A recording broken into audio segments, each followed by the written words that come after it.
Yesterday, as many of you know, I was pleased to present the estimates for the Department of Health in the legislature.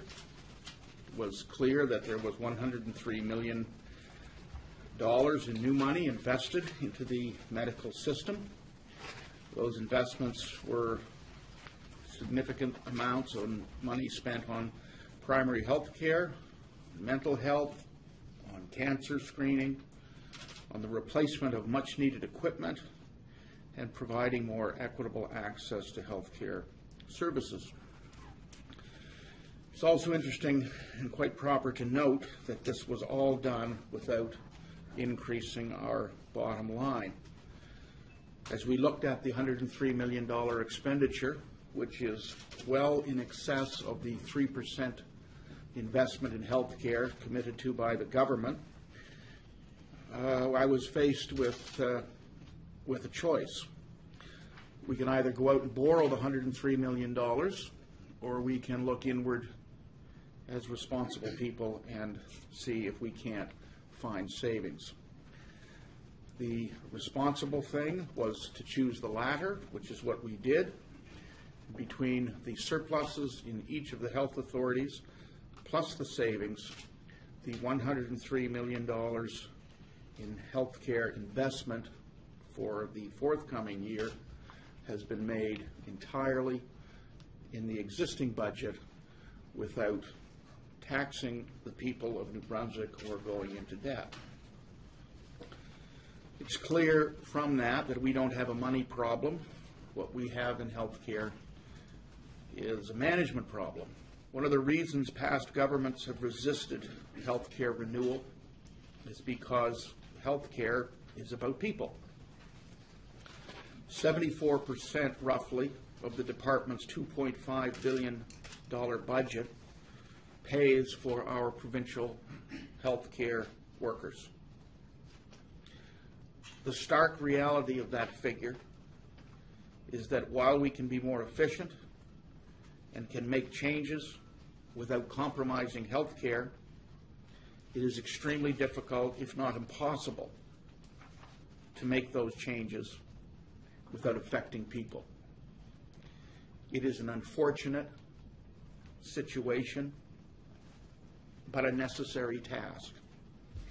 As I've said before, for too long, the Department of Health has been an illegitimate sibling of economic development. Decisions were made for the purposes of employing people, not for the purposes of clinically correct health reasons. The province can no longer afford that type of decisions.